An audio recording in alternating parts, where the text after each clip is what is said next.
এই নতুন বছরটা আমরা যেন বেশি বেশি আল্লাহর শুকরিয়া দিয়ে নতুন বছরটাকে সমৃদ্ধ করতে পারি, বেশি বেশি যেন আল্লাহর ইবাদত করতে পারি। নতুন বছরে আমরা শপথ নেই, আমরা যেন অন্তরে হিংসা লালন না করি, বিদ্বেষ লালন না করি, আমরা নিজেরা নিজেরা যেন কাদা ছোড়াছুরি না করি, আমরা যেন মিলেমিশে একসাথে একাকার হয়ে যাই। আল্লাহ তুমি কবুল করো, আমরা পড়ি আমিন। 60টা জিনিস মানুষ মরে যাওয়ার পরে তার কবরে পৌঁছতে থাকে। ইন্না মিম্মা ইয়ালহাকুল মুমিন মিন হাসানাতিহি বা'দা মাউতিহি। মানুষ মরে যাওয়ার পরেও যে 60টা জিনিস তার কবরে পৌঁছায় তার মধ্যে একটা হচ্ছে মসজিদান বানাহু। সে যে মসজিদ বানিয়ে গিয়েছে ওই মসজিদের সওয়াব। সুবহানাল্লাহ পড়ে। আপনি টাকা দিয়ে মসজিদ বানিয়ে দিলেন, ওই মসজিদে মুসল্লিরা নামাজ পড়ে, রোজাদাররা এসে ওখানে ইফতার খায়, তাহাজ্জুদ আদায়কারীরা তাহাজ্জুদ পড়ে, তাদের সওয়াবের কমতি হবে না, কিন্তু তাদের সওয়াবের একটা পার্সেন্টেজ সওয়াব যে ব্যক্তি মসজিদ বানালো তার আমলনামায় আল্লাহ ঢুকিয়ে দেয়। সুবহানাল্লাহ বলতে পারলেন না? হে নামাজি আমার ঘরে নামাজে পড়ো আজ, দিল মে তোমার চরণ তলে হৃদয় যায় নামাজ। হে নামাজি আমার ঘরে নামাজে পড়ো আজ, দিল মে তোমার চরণ তলে হৃদয় যায় নামাজ। পড়েন আল্লাহু আকবার। কি সুন্দর লিখেছেন কাজী নজরুল ইসলাম। মসজিদ কেমন যেন মসজিদ তার নিজের ভাষায় আল্লাহর কাছে কেঁদে কেঁদে ফরিয়াদ জানায়, আল্লাহ নামাজিরা আমার ঘরে আসে না, কি সুন্দর টাইলস, কি সুন্দর মুসল্লা, কি সুন্দর এয়ার কন্ডিশন, সব আছে কিন্তু মুসল্লি নাই, ঠিক কিনা? মসজিদগুলো আল্লাহর কাছে ফরিয়াদ জানায়, এজন্য আমরা যেন মসজিদ মুখী হই। কি মুখী? কাজী নজরুল ইসলাম খুব সুন্দর করে বলেছেন, মসজিদেরই পাশে আমায় কবর দিও ভাই, ঠিক কিনা?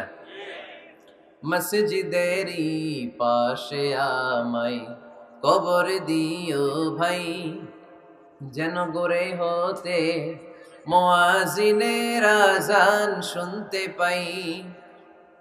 আমার গোরের পাশে দিয়ে ভাই নামাজিরা যাবে, পবিত্র সেই পায়ের ধ্বনি এ বান্দা শুনতে পাবে।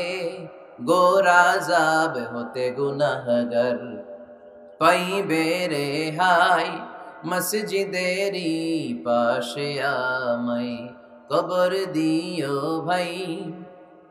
কত মানুষ নামাজি ভাই মসজিদাঙ্গিহীনাতে, আল্লাহর নামের জিকির করে লুকিয়ে গভীর রাতে। আমি তাদের সাথে ওই আল্লাহর নাম জপতে চাই, আল্লাহর নাম জপতে চাই। পড়েন সবাই, মসজিদেরই পাশে আমায় কবর দিও ভাই, যেন গড়ে হতেও মুয়াজ্জিনের আযান শুনতে পাই। চিল্লায় পড়তে হবে আমিন। কি দরদ ছিল আমাদের জাতীয় কবি কাজী নজরুল ইসলামের, মসজিদের পাশে আল্লাহ তুমি আমার কবর দিও। আল্লাহ এই দোয়াটা কবুল করে নিয়েছে, ঠিক কিনা? আপনার কবরের পাশে মসজিদ আছে না নাই?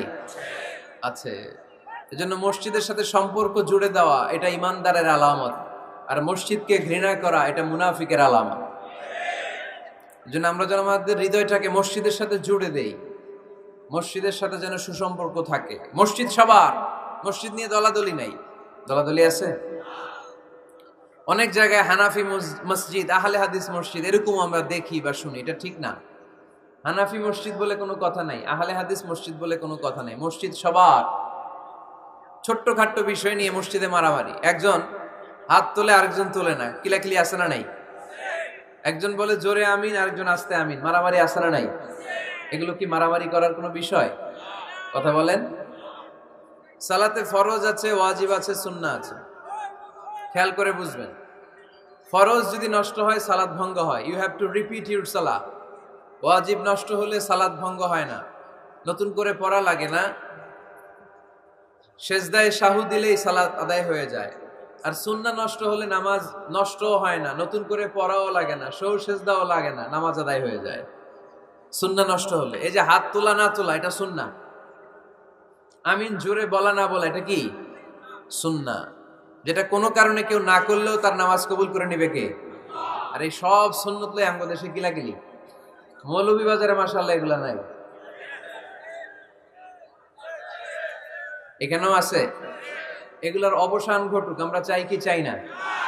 আর কত এই ছোটখাটো বিষয় নিয়ে আমরা এই বিভেদের প্রাচীর আর দেয়ালকে উঁচু করব আমাদের মাঝখানে? কবে আমরা ঐক্যের সিন্ডিকেট করব?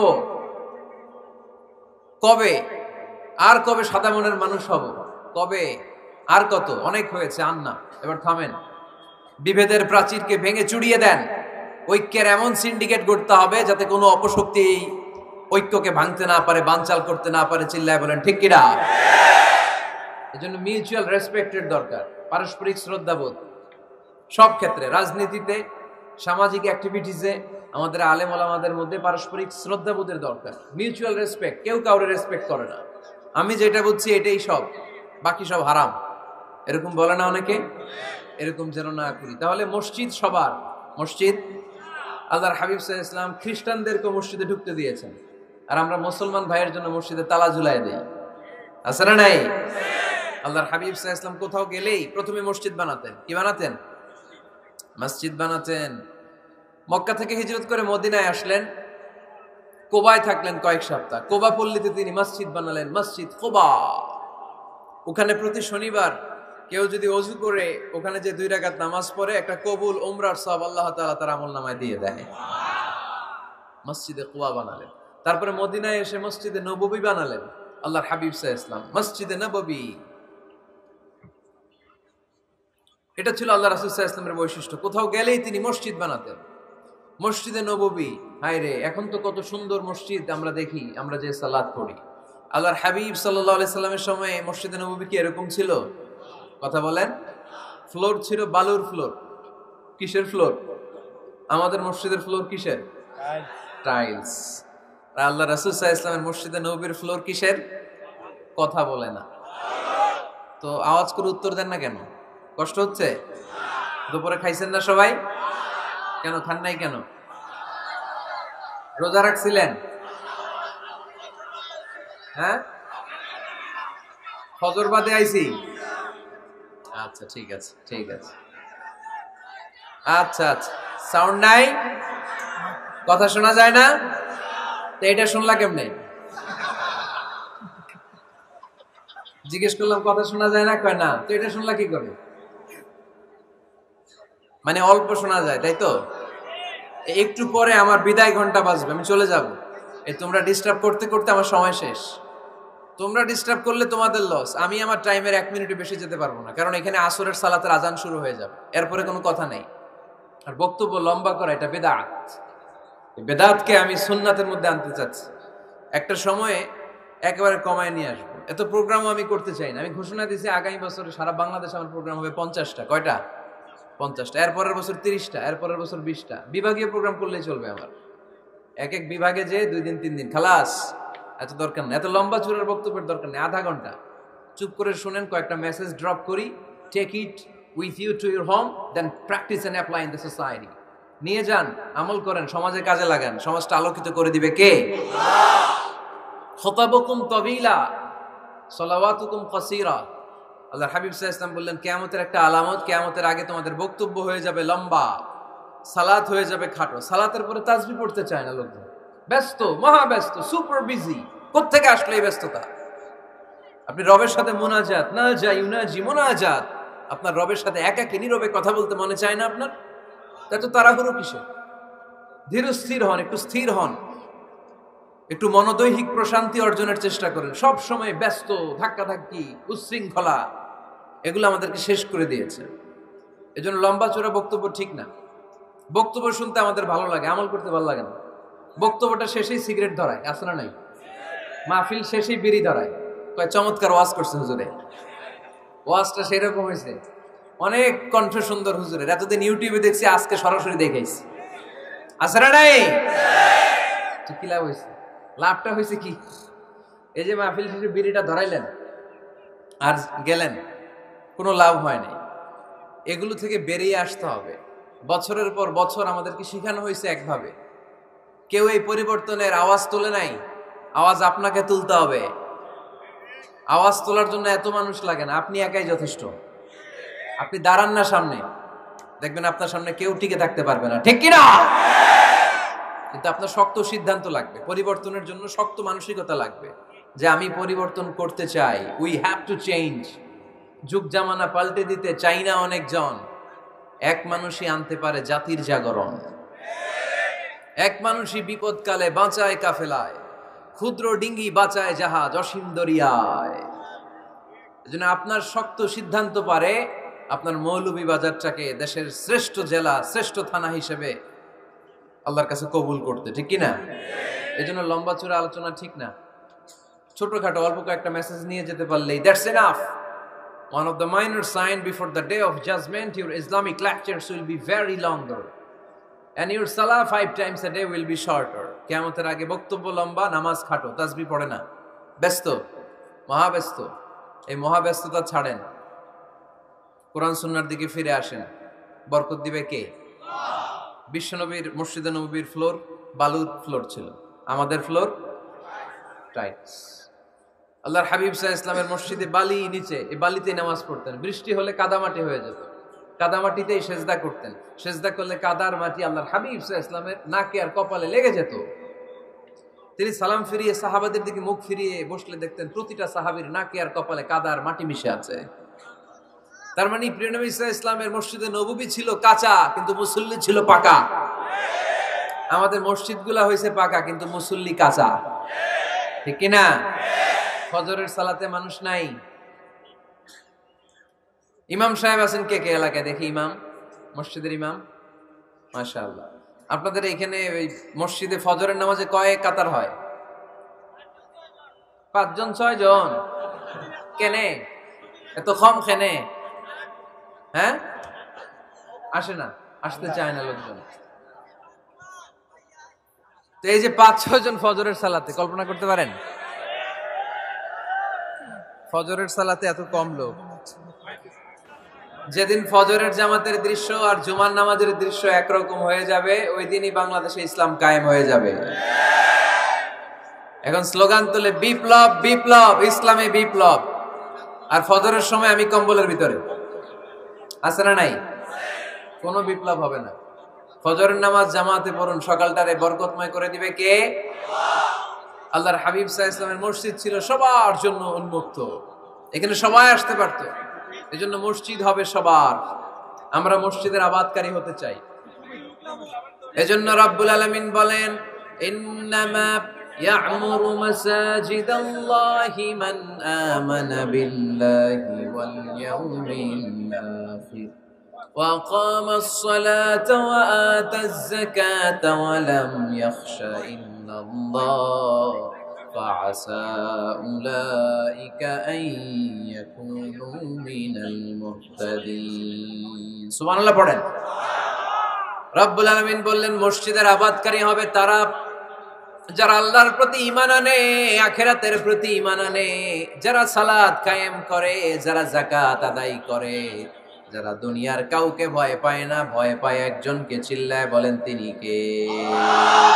যাদের হৃদয়ে আছে আল্লাহর ভয়, তারা কবু পথ ভুলে যায় না।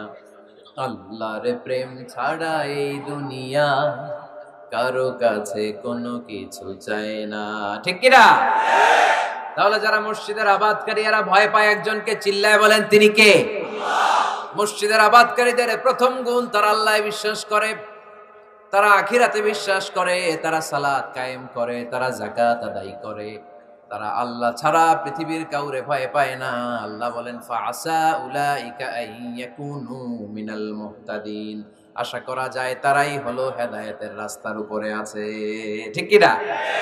তারাই মসজিদের আবাদকারী, যারা মসজিদে যায়, সালাত আদায় করে। এখন মসজিদের আবাদকারী আপনি হতে চান, আপনি মসজিদে যান না, আপনি আবাদকারী হতে পারবেন? মসজিদের অনেক সভাপতি আছে, মসজিদে যায় না, আছে না নাই? মৌলভীবাজারে এই সমস্যা বোধহয় নাই। মসজিদের সেক্রেটারি মসজিদে যায় না, আছে না নাই? তাহলে হইলো, এটা হইলো, এটা মেনে নেওয়া যায়? এজন্য সভাপতি সাহেবরা, আপনি কষ্ট করে মসজিদ বানিয়েছেন, মসজিদে যাবেন। এই কথা বলেন কেন? এত দিকে বিশৃঙ্খলা হইলে কেমন হবে? বসেন আর অল্প কয়েক মিনিট। সভাপতি সাহেব আপনি মসজিদে যাবেন, সেক্রেটারি সাহেব আপনি মসজিদে যাবেন, তাহলে আপনি সঠিক মসজিদের আবাদকারী হবেন, ঠিক কিনা? আমরা মসজিদের আবাদকারী হতে চাই ইনশাআল্লাহ। পড়েন উমরানুল মাসাজিদ। মসজিদের আবাদ কি করে করতে হয়? মসজিদ আবাদ করার এক নাম্বার মাধ্যম হচ্ছে মসজিদ নির্মাণ করা। কি করা? নির্মাণ করা। খেয়াল করবেন, আল্লাহর হাবিব সাল্লাল্লাহু আলাইহি ওয়াসাল্লাম বলেছেন, মান বানা মসজিদান মিন মালিহি ফিদ দুনিয়া বানাল্লাহু লাহু বাইতান ফিল জান্নাহ। যে ব্যক্তি নিজের পকেটের টাকা খরচ করে দুনিয়াতে মসজিদ বানায়, আল্লাহ তাআলা তার জন্য জান্নাতে ঘর বানায়। 60টা জিনিস মানুষ মরে যাওয়ার পরে তার কবরে পৌঁছতে থাকে। ইন্না মিম্মা ইয়ালহাকুল মুমিন মিন হাসানাতিহি বা'দা মাউতিহি। মানুষ মরে যাওয়ার পরেও যে 60টা জিনিস তার কবরে পৌঁছায়, তার মধ্যে একটা হচ্ছে মসজিদান বানাহু। সে যে মসজিদ বানিয়ে গিয়েছে, ওই মসজিদের সওয়াব। সুবহানাল্লাহ পড়ে। আপনি টাকা দিয়ে মসজিদ বানিয়ে দিলেন, ওই মসজিদে মুসল্লিরা নামাজ পড়ে, রোজাদাররা এসে ওখানে ইফতার খায়, তাহাজ্জুদ আদায়কারীরা তাহাজ্জুদ পড়ে, তাদের সওয়াবের কমতি হবে না, কিন্তু তাদের সওয়াবের একটা পার্সেন্টেজ সওয়াব যে ব্যক্তি মসজিদ বানালো তার আমলনামায় আল্লাহ ঢুকিয়ে দেয়। এজন্য বেশি বেশি মসজিদ বানাতে রাজি আছেন তো? তাহলে মসজিদ আবাদ করার প্রথম মাধ্যম হচ্ছে মসজিদ বানানো। 2 নাম্বার মাধ্যম হচ্ছে মসজিদে যে জামাতে সালাত আদায় করা। জামাতে সালাতুল জামাআ তাফদুলু সালাতাল ফাযযি বি27 দারাজা। ঘরে নামাজ পড়লে, একা একা পড়লে যেই সওয়াব, জামাতে পড়লে 27 গুণ বেশি সওয়াব। সুবহানাল্লাহ বলতে পারলেন না? হে নামাজি আমার ঘরে নামাজে পড়ো আজ, দিল মে তোমার চরণ তলে হৃদয় যায় নামাজ। হে নামাজি আমার ঘরে নামাজে পড়ো আজ, দিল মে তোমার চরণ তলে হৃদয় যায় নামাজ। পড়েন আল্লাহু আকবার। কি সুন্দর লিখেছেন কাজী নজরুল ইসলাম। মসজিদ কেমন যেন মসজিদ তার নিজের ভাষায় আল্লাহর কাছে কেঁদে কেঁদে ফরিয়াদ জানায়, আল্লাহ নামাজিরা আমার ঘরে আসে না, কি সুন্দর টাইলস, কি সুন্দর মুসল্লা, কি সুন্দর এয়ার কন্ডিশন, সব আছে কিন্তু মুসল্লি নাই, ঠিক কিনা? মসজিদগুলো আল্লাহর কাছে ফরিয়াদ জানায়। এজন্য আমরা যেন মসজিদমুখী হই। কি মুখী? আওয়াজ করে বলতে হবে, কি মুখী? মসজিদমুখী। তাহলে মসজিদ আবাদের 1 নাম্বার পদ্ধতি মসজিদ বানানো। 2 নাম্বার মসজিদে বেশি বেশি যে জামাতে সালাত আদায় করা। 3 নাম্বারে মসজিদের সাথে সম্পর্ক জুড়ে দেওয়া, হৃদয়টা যেন সবসময় মসজিদের সাথে লেগে থাকে। আল্লাহর হাবিব সাল্লাল্লাহু আলাইহি ওয়াসাল্লাম বললেন, সাবআতুন ইউযিল্লুহুমুল্লাহু ফি যিল্লিহি ইয়াওমা লা যিল্লা ইল্লা যিল্লু। 7 শ্রেণীর ব্যক্তিকে আল্লাহ তাআলা কিয়ামতের দিন আরশের নিচে ছায়া দিবে, যেদিন আল্লাহর আরশের ছায়া ছাড়া কোনো ছায়া পৃথিবীতে থাকবে না। সেই দিনটা কি এই দিনের মতো? কিয়ামতের দিনটা আজকের এই দিনের মতো হবে? 50,000 বছর হবে। এটা লেন্থ, এটা ডিউরেশন। কাআন সাফসাফা লা তারা ফিহা ইওয়াজা ওয়ালা আমতা। লেভেল প্লেইং ফিল্ড, তামার জমিন। একটু কল্পনা করেন তো ওই দিনটা কত ভয়ঙ্কর। বাবা ছেলেরে চিনবে না ওই দিন, ছেলে বাবারে চিনবে না, স্ত্রী স্বামীকে চিনবে না, স্বামী স্ত্রীকে চিনবে না, পীর সাহেব মুরিদ চিনবে না, মুরিদ পীর সাহেবকে চিনবে না, নেতা কর্মীকে চিনবে না, কর্মী নেতাকে চিনবে না। হায় হায়, ইয়া নাফসি ইয়া নাফসি বলে কাঁদবে। সূর্যটা মাথার কাছে চলে আসবে, সূর্যের তাপে মাথার মগজগুলো গলে গলে নাকের ছিদ্র আর কানের ছিদ্র দিয়ে টপ টপ করে বেয়ে বেয়ে পড়বে। তৃষ্ণায় মানুষগুলো পাগল পাড়া, জিহ্বাটা বের হয়ে নাভি পর্যন্ত ঝুলতে থাকবে। সেদিন সবাই পাগলের মতো ছুটতে থাকবে, কোনো ছায়া নাই আল্লাহর আরশের ছায়া ছাড়া। আল্লাহর হাবিব বললেন, 7 শ্রেণীর ব্যক্তিকে আল্লাহ তাআলা আরশের নিচে ছায়া দিবেন। এর মধ্যে 1 শ্রেণীর ব্যক্তি, রাজুলুন কলবুহু মুআল্লাকুন বিল মাসাজিদ। ওই ব্যক্তি যার হৃদয়টা সবসময় আল্লাহর মসজিদের সাথে লেগে থাকে। মসজিদের সাথে যার হৃদয় লেগে থাকে তাকে আরশের নিচে ছায়া দিবে কে? এজন্য মসজিদের সাথে যেন আমাদের হৃদয়গুলো লেগে থাকে। অনেকেই দেখবেন এত ভালো নামাজি, জোহর পরে টেনশন করে আসরটা কই পড়বো, আসর পরে চিন্তা করে মাগরিবের সময় আমি কোথায় থাকবো, মাগরিবের সময় টেনশন, ইস এশাটা হয়ে গেলেই তো শেষ। এরকম লোক আছে না নাই? এদেরকে সেই কঠিন ভয়াবহ দিনে আরশের নিচে ছায়া দিবে কে? তারপরে মসজিদ আমাদের 4 নাম্বার পদ্ধতি, মসজিদকে পরিচ্ছন্ন রাখা, মসজিদকে ঝাড়ু দেয়া। মসজিদকে যারা পরিষ্কার করে তাদের হৃদয়ের যন্ত্রণা দূর করে দেয় কে? সাইয়েদনা ইব্রাহিম আলাইহিস সালাম এবং ইসমাঈল আলাইহিস সালামকে আল্লাহ তাআলা আদেশ করেছেন, তাহহিরা বাইতিয়া লিত-তাইফিনা ওয়াল আকিফিনা ওয়ার রুকআইস সুজুদ। হে ইব্রাহিম, ইসমাঈল, বাপ বেটা দুইজন মিলে মসজিদ ঝাড়ু দাও। কি ঝাড়ু দাও? মসজিদেরি ঝাড়ু বড়দার, ও কামারে হাত শোনো আমারে মুনাজাত। পড়েন, শোনো শোনো ইয়া ইলাহি আমারে মুনাজাত, শোনো আমারে মুনাজাত। পড়েন আমিন। মসজিদ ঝাড়ু দেওয়া মসজিদ আমাদের অন্তর্ভুক্ত। আপনারা কেউ কোনোদিন মসজিদ ঝাড়ু দিয়েছেন নাকি? কে কে দিয়েছেন দেখি? সবাই? সবাই মসজিদের খাদেম? মাশাআল্লাহ। আমিও দিছি মসজিদ ঝাড়ু, অনেক দিছি। মাশাআল্লাহ, আল্লাহ তুমি কবুল করো। যাদের হৃদয়ে বড় জ্বালা, ফ্যামিলিতে সুখ নাই, শান্তি নাই, তারা হৃদয়ে প্রশান্তি আনতে চাইলে এতিমখানায় যাবেন, এতিমের মাথায় হাত বুলিয়ে দিবেন, এতিমের মুখে খাবার তুলে দিবেন। আপনার হৃদয়টারে নরম করে দিবে কে? আল্লাহর ঘর মসজিদে যাবেন, নিজ হাতে মসজিদটারে একটু পরিষ্কার করে দিবেন, আপনার জীবনটারে উজালা করে দিবে কে? তাহলে এগুলো করার মাধ্যমে আমরা মসজিদের আবাদ করতে চাই। আমরা মসজিদের আবাদকারী হতে চাই কি চাই না? আল্লাহর ঘর মসজিদ আবাদ করার মতো শ্রেষ্ঠ কাজ পৃথিবীতে হতে পারে না। এই মসজিদের কিছু আদব আছে, আল্লাহ রাসূল সাল্লাল্লাহু আলাইহি ওয়াসাল্লাম বলেছেন এই আদবগুলো মেনটেন করে যেন আল্লাহর ঘর মসজিদের সাথে আমরা ব্যবহার করি। মসজিদের 1 নম্বর আদব হচ্ছে মসজিদে ওযুর সাথে প্রবেশ করা। কিসের সাথে? ওযু করে পরিচ্ছন্ন হয়ে মসজিদে প্রবেশ করা। এজন্য অপবিত্র অবস্থায় গোসল ফরজ, এরকম অবস্থায় মসজিদে ঢোকা যাবে? কথা বলেন, ঢোকা যায়? যেই নারীদের মাসিক চলতেছে, মেনস্ট্রুয়েশনাল পিরিয়ড চলতেছে, ওই নারীদের পক্ষে মসজিদে ঢোকা জায়েজ আছে? নাই। তাহলে এটা হলো 1 নম্বর আদব। মসজিদে ঢোকার সময় কি করে ঢুকবো? ওযু করে। আওয়াজ করে বলেন, কি করে ঢুকবো? ওযু করে। 2 নম্বর আদব হচ্ছে মসজিদে যাওয়ার সময় সবচেয়ে ভালো জামাটা পরে যাব, সবচেয়ে ভালো পাঞ্জাবিটা পরে যাব। জানতো আপনারা? না সবচেয়ে সিরাটা পরে যান? হ্যাঁ, অনেকের নামাজের জন্য একটা পুরান জামা আছে, সিরা পাড়া, এদিকে হাত উঠালে এদিকে দেখা যায়, আছে না নাই? সবচেয়ে সিরা পাড়াটা রাখে নামাজের জন্য, কপাল পোড়া। আর সুন্নতে খাতনার অনুষ্ঠানে গেলে মাশাআল্লাহ লেহেঙ্গা গায়ে দেয়া যায়, আছে না নাই? না, আপনি ইবাদতের জন্য সবচেয়ে সুন্দর জামাটা রাখবেন। এজন্য রাব্বুল আলামিন বলেন, ইয়া বানি আদম খুযু যিনাতাকুম ইনদা কুল্লি মাসজিদ।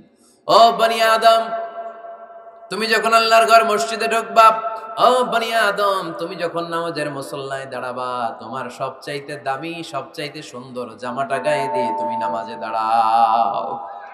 ঠিক কি না? তাহলে এখন মসজিদে যাওয়ার সময় কি গায়ে দিয়ে যাবেন বলেন? খিতা করবেন? হ্যাঁ, মাশাআল্লাহ। হ্যাঁ, সবচেয়ে ভালো কাপড়টা আয়রন করে পারফিউম মেখে তারপরে আমরা যাব। রাজি আছেন তো? 3 নম্বর আদব হচ্ছে মসজিদে ঢোকার সময় বাম পা দিয়ে ঢুকতে হয়।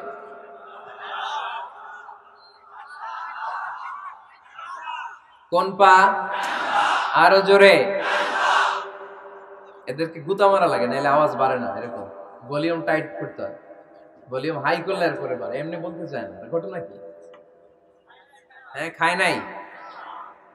বদরের যুদ্ধ হয়েছিল রমাদানে, কোন সাহাবী খায় নাই। না খাইয়ে একেবারে সাইজ করে দিছে কাফেরদেরকে।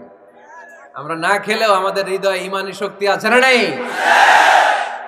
এই তো বোঝা যাচ্ছে ইমানি শক্তি আছে। এতক্ষণ আছিল কই? তো মসজিদে ঢোকার সময় কোন পা দিয়ে? এগুলো মনে থাকে আমাদের? ভুলা যাই আমরা, খেয়াল থাকে না তো এগুলা? এত কিছু মনের মধ্যে রাখলে এগুলো মনে থাকবে কেমনে?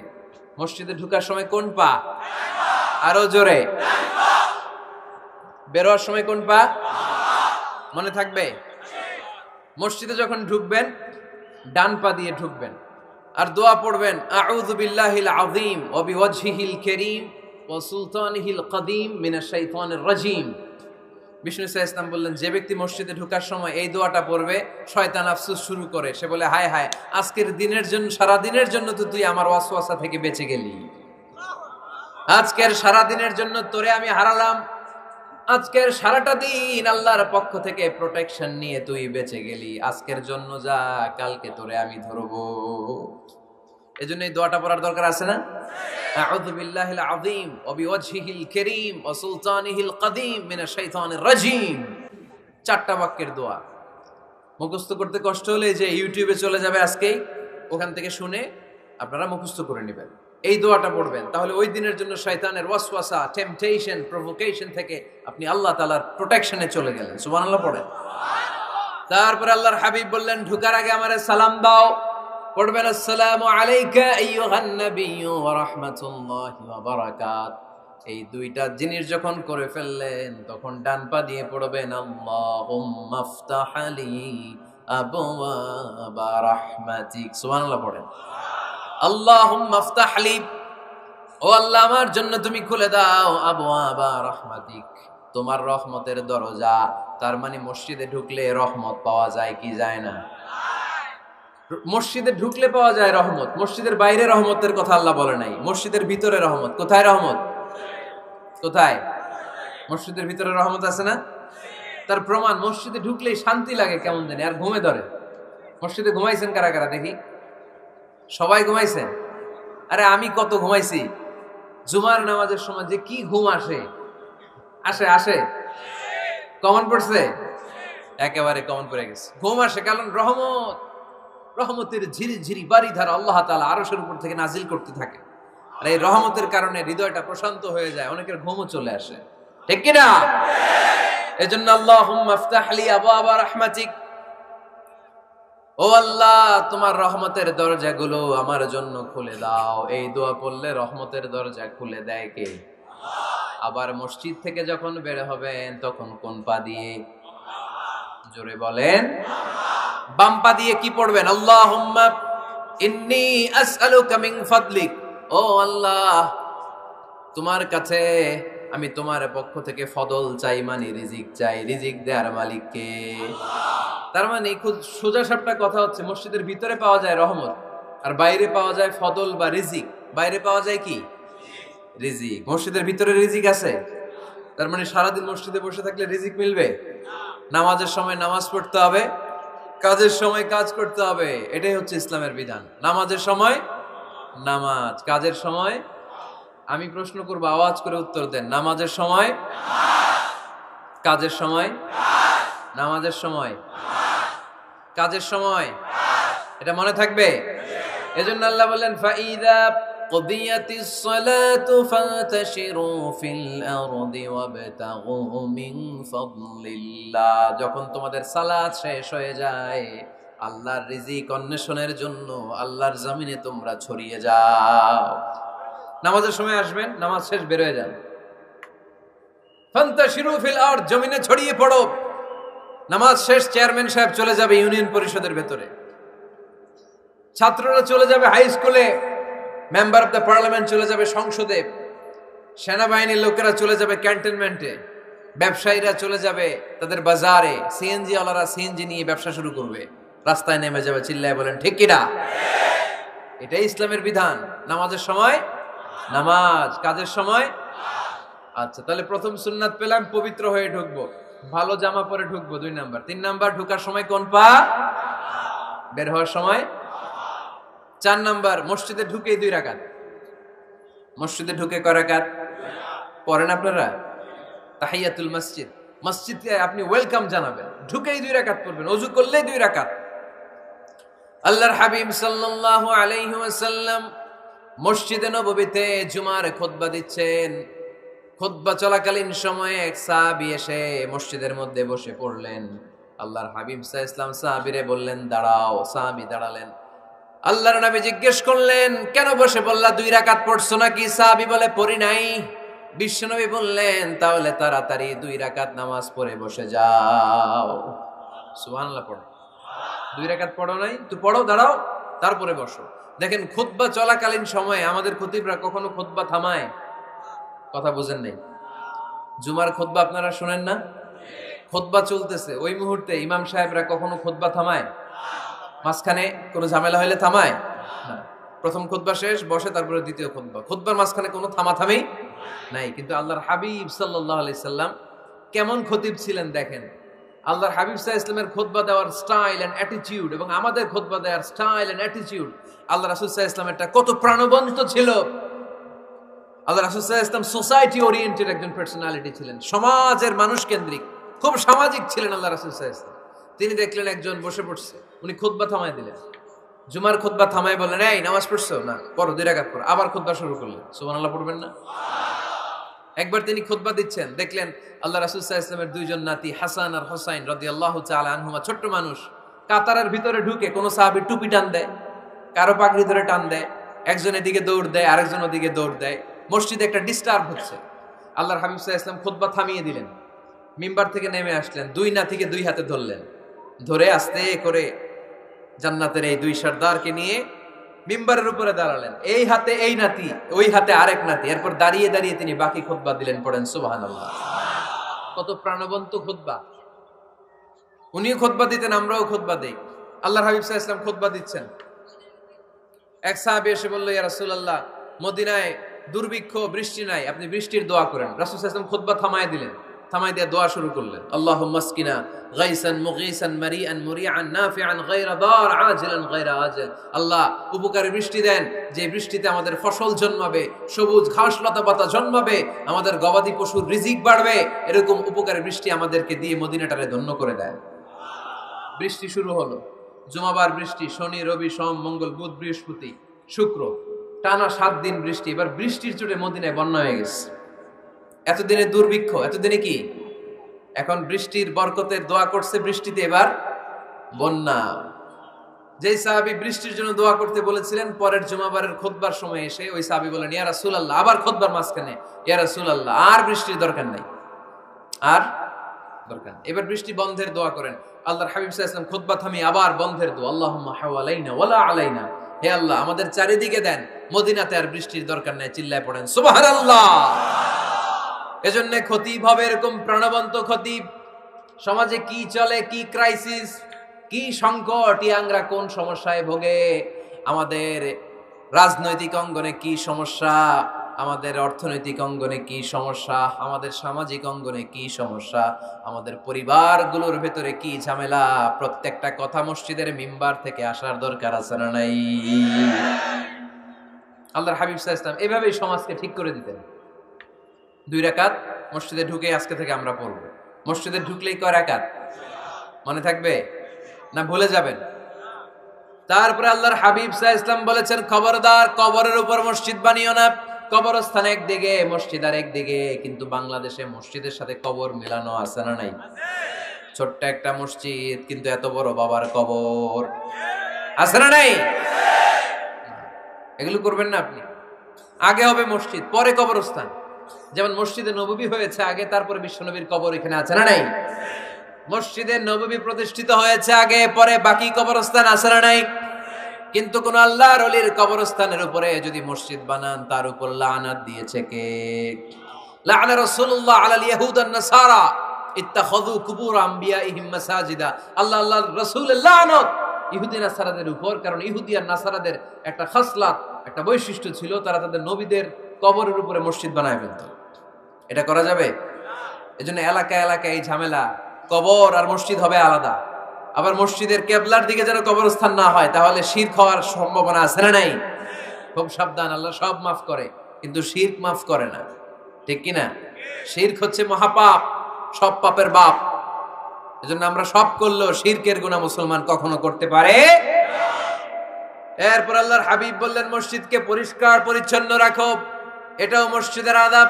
মসজিদে আতর লাগিয়ে দেন, বাখর জ্বালিয়ে দেন। আপনাদের এই এলাকার মধ্যে তো বাখুরের অভাব নাই, আগরের অভাব নাই, ঠিক কিনা? গতকাল প্রোগ্রাম ছিল কই? সুজানগর, আগরের রাজধানী। আগর চিনেননি আপনারা? হ্যাঁ, এই যে দেহনেল উদ পারফিউম, আপনাদের এই যে মাহতাব সাহেবের আল হারামাইন, এরপরে যে আজমল কোম্পানি, এও আপনাদের এই মৌলভীবাজার এলাকার। এরকম অনেক কোম্পানি আছে দুবাই ভিত্তিক, গোটা বিশ্বে ওনারা ব্র্যান্ডিং করেছে। এগুলোর র ম্যাটেরিয়াল, কাঁচামাল যায় হচ্ছে আপনাদের মৌলভীবাজার থেকে। ছেলের বউ শাশুড়ির ওয়াজ গতকাল করছি, শুনে নিন। শাশুড়ি আর বৌমার কিলাকিলি, গতকালের ওয়াজের বিষয় ছিল কি? শাশুড়ি বৌমার কিলাকিলি কি করে থামাবেন, শুনে নিন। আচ্ছা ঠিক আছে, মুফতি সাহেবদের কাছ থেকে জেনে নেবেন এই প্রশ্ন। আমি উত্তর দিলে আবার কিলাকিলি লেগে যাবে বাংলাদেশ, কিলাকিলির দরকার নেই। সম্মানিত ভাইয়েরা, মসজিদ পরিষ্কার পরিচ্ছন্ন রাখবেন, এই বাখুর জ্বালাবেন, দেহিনুল উদ, এই পারফিউম গুলো ছড়িয়ে দিবেন। মসজিদের মধ্যে অনেক মসজিদে দুর্গন্ধ আছে না নাই? এই কার্পেটের মধ্যে ময়লা, পরিষ্কার করে না। আল্লাহর হাবিব সাল্লাল্লাহু আলাইহি ওয়াসাল্লাম বলেছেন, খবরদার। আম্মা জান আয়েশা বর্ণনা করেন, আমার রাসূলুল্লাহ সাল্লাল্লাহু আলাইহি ওয়াসাল্লাম বিবিনাইল মসজিদ ফি দুয়ার ওয়া আন তুতাইয়াবা ওয়া তুনাযাফ, আমরা যেন এলাকা এলাকায় মসজিদ বানাই, মসজিদগুলোকে যেন পারফিউম দিয়ে, আতর দিয়ে সুগন্ধময় করে দেই। বিশ্বনবী আদেশ করেছেন, সুবহানাল্লাহ পড়ুন। এজন্য কোনো অপরিচ্ছন্ন মসজিদ থাকতে পারবে না। মসজিদের পাশ দিয়ে গেলে আতরের ঘ্রাণে আমোদ হয়ে লোকজন যেন বুঝতে পারে এটা আল্লাহর ঘর, মসজিদ। চিল্লায় বলেন ঠিক কি না? এরপরে আল্লাহর হাবিব সাল্লাল্লাহু আলাইহি ওয়াসাল্লাম বলেছেন, মসজিদের আরেকটা আদব হলো মসজিদকে অতিমাত্রায় ডিজাইন না করা। বেশি ডিজাইন করা যাবে না। এমন ডিজাইন করা যাবে না যে এটা মসজিদ বোঝাই যায় না। এত লাইটিং ফাইটিং করে, এটা কি মসজিদ না কমিউনিটি সেন্টার বোঝাই যায় না। আছে না নাই? আছে। এরকম যেন আমরা না করি সম্মানিত ভাইয়েরা। বিশেষ করে মসজিদের সামনের দেয়ালে। কোন দেয়ালে? সামনের দেয়ালটা, কেবলার দিকে যেই দেয়াল, এই দেয়ালটা হতে হবে ফ্রেশ, যাতে করে মানুষের দৃষ্টি আকর্ষণ না করে। প্রায় মসজিদের দেয়ালের মাঝখানে দেখবেন আপনি ক্যালেন্ডার ঝুলায় রাখে, আছে না নাই? মৌলভীবাজারে কি অবস্থা? খিতা খবর আছে? তো এই যে ক্যালেন্ডার ঝুলায় রাখে, ওইখানে দেখবেন বিভিন্ন মসজিদের ছবি, এতিমখানার ছবি, মানুষের ছবি। তো মানুষ নামাজও পড়ে, আবার ওগুলোও তাকায়, আছে না নাই? প্রথম কাতারে পরে ওইখানে কি লেখা, এগুলো পরে, তার ডিস্টার্ব হচ্ছে না? এই মুসল্লির দৃষ্টি যাতে অন্যদিকে না যায়, এটা খেয়াল রাখতে হবে। যদি পারা যায়, মসজিদের সামনে কোনো ঘড়ি টড়ি চলবে না। ঘড়ি মসজিদের পেছনের দেয়ালে, সময়সূচি পেছনের দেয়ালে, সব পেছনে। সময় কয়টা বাজে ওটা ইমাম দেখলেই চলবে, ইমাম এভাবে দেখে নিবে, আপনারাও দেখে নিবেন। কিন্তু সামনের দেয়ালটা যত সিম্পল করা যায়। আল্লাহর হাবিব সাল্লাল্লাহু আলাইহি ওয়াসাল্লাম নামাজ পড়া অবস্থায় সামনে এমন কিছু রাখতেন না যেটার দ্বারা আল্লাহর হাবিব সাল্লাল্লাহু আলাইহি ওয়াসাল্লামের সালাতে মনোযোগ অন্যদিকে চলে যায়। আমরা যখন সালাত পড়ি, যদি অন্যদিকে তাকাই, ফেরেশতার মাধ্যমে আল্লাহ একটা ডাক দেয়, বলে আকবিল, এই বান্দা ফিরে আয়, তোর নজর থাকা দরকার সিজদার জায়গায়, ফিরে আয়। আপনি আবার যখন অন্যদিকে তাকান, আল্লাহ বলে ফিরে আয়, সিজদার দিকে তাকা। আপনি আবার যখন ঘড়ির দিকে তাকান, আল্লাহ বলে আকবিল, ফিরে আয়, সিজদার দিকে তাকা। আপনি যখন আবার অন্যদিকে তাকান, তখন আল্লাহ বলে লা হাজাতা লি ইলা সালাতিক, তোর এই নামাজের দরকার আমার নাই। নাউজুবিল্লাহ পড়বেন না? তোর এই নামাজের দরকার আমার নাই। অজু করে কষ্ট করে যাকে খুশি করার জন্য আপনি সালাতে দাঁড়ালেন, উনি যদি বলে এই নামাজের দরকার নাই, তা কার জন্য নামাজ পড়লেন আপনি? কথা কি বুঝতে পেরেছেন? এই জন্য এলাকার গণ্যমান্য ব্যক্তিবর্গ আছে, আমাদের চেয়ারম্যান সাহেব আছে, আরো অন্যান্য বিজনেস ম্যাগনেটরা আছে। আপনারা মসজিদ যখন নির্মাণ করবেন, সামনের দেয়ালটা যত সাদামাটা হতে পারে ততই ভালো। এমনকি জায়নামাজের মধ্যে এখন কাবা ঘরের ছবি আছে না নাই? আছে না? কি মুসলমান আমরা, নিজের কাবারে নিজে লাথি মারি নামাজের আগে, মনের অজান্তে নিজের কাবাকে নিজে লাথি মারছি। এরকম জায়নামাজ ব্যবহার করা নিষেধ। চিল্লায় বলেন ঠিক কি না? সাদা ফ্রেশ জায়নামাজ বাজারজাত করেন, আপনাদের সিদ্ধান্তই ওনাদের ব্যবসা বয়কট হয়ে যাবে। আপনারা যদি এখন থেকে মসজিদের মিনারা আর কাবা ঘরের যে প্রতিকৃতি বা ছবি, এরকম ছবি সম্বলিত জায়নামাজ কিনা বন্ধ করে দেন, এদের মার্কেট থাকবে? কথা বলেন। কালকে থেকে আমরা জায়নামাজ কেনার সময় ফ্রেশ জায়নামাজ কিনবো। কোনো মসজিদ, কোনো মিনার, আমাদের কাবা ঘরের ছবি সম্বলিত কোনো জায়নামাজ কিনা যাবে? আওয়াজ করে বলেন, যাবে? যাবে না। এগুলো হচ্ছে মসজিদের আদাব। এগুলো রক্ষা করে মসজিদে ঢোকার দরকার আছে না নাই? পৃথিবীতে 3টা মসজিদ সবচাইতে শ্রেষ্ঠ মসজিদ। কয়টা? আওয়াজ করে বলেন না। 1 নাম্বার মসজিদুল হারাম, ফাওয়াল্লু উজুহাকুম শাতরা, যেখানেই তোমরা নামাজ পড়ো না কেন মসজিদের হারামের দিকে হয়ে নামাজ পড়ো। কেবলা কোন দিকে আজকে? এদিকে, এইদিকে কেবলা। আমি যদি এদিকে হয়ে পড়ি, নামাজ হবে না? হবে না কেন? কারণ কেবলামুখী হয়ে নামাজ পড়া ফরজ। চিল্লায় বলেন ঠিক কিনা? মসজিদুল হারাম পৃথিবীর প্রথম মসজিদ। ওখানে একটা ঘর আছে, ঘরটার নাম হলো কাবা। ইন্না আউওয়ালা বাইতিন উদিআ লিন-নাসি লাল্লাযী বিবাক্কাতা বিবাক্কাতা মুবারাকা। এই পৃথিবীর প্রথম ঘর যেই ঘরটা স্থাপিত হয়েছে বাক্কা শহরে। বাক্কা মক্কার আগের নাম, এখন শহরের নাম মক্কা, আগে নাম ছিল কি? সবাই বলেন কি নাম ছিল? বাক্কা। এটা পৃথিবীর আদি ঘর, সব নবীদের পরশধন্য পদধূলিতে এই জায়গাটা বরকতময় হয়েছে। এটা এমন ঘর যেই ঘরের চারদিকে 1 রাকাত নামাজ পড়লে 1 লক্ষ রাকাতের সওয়াব পাওয়া যায়। হজ উমরা করেছেন কে কে দেখি? হজ উমরা করেছেন আপনারা না? মাশাআল্লাহ। আমরা যারা করতে পারি নাই আল্লাহ তাদেরকেও তৌফিক দাও। আমরা যেন এই কাবা ঘরে যে প্রাণ ভরে সালাত আদায় করতে পারি, আল্লাহ তৌফিক দান করো। আমরা যেন মসজিদে নববীতে যে প্রাণ ভরে সালাত করতে পারি, তৌফিক দান করো।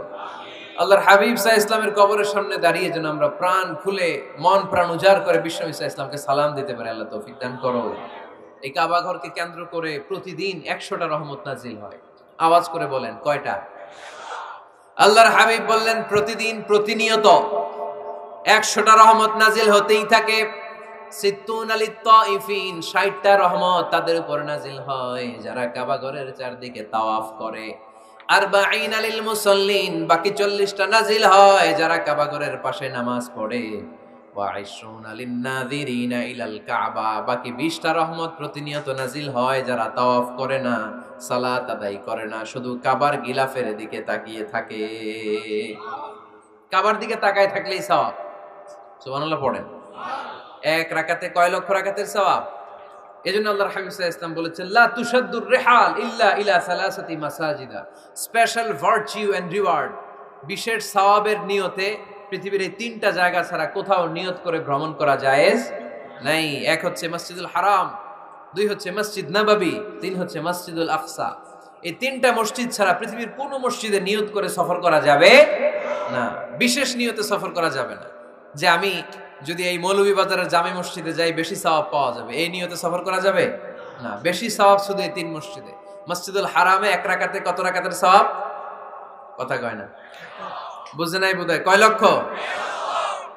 আর মসজিদে নববীতে 1 রাকাতে 1000 রাকাতের সওয়াব। আরেক বর্ণনায় আছে 50,000, বর্ণনাটা দুর্বল। সহিহ বর্ণনায় এসেছে 1 রাকাতে 1000 রাকাতের সওয়াব। মসজিদুল আকসায় সালাত পড়লে 1 রাকাতে, এক বর্ণনায় এসেছে 250 রাকাতের সওয়াব, আরেক বর্ণনায় এসেছে 500 রাকাতের সওয়াব। এই 3টা মসজিদ ছাড়া নামাজ পড়লে বেশি সওয়াব হবে, এই নিয়তে সফর করা যাবে? চিল্লায় বলেন যাবে। তবে মসজিদটা দর্শন করার জন্য যেতে পারবে।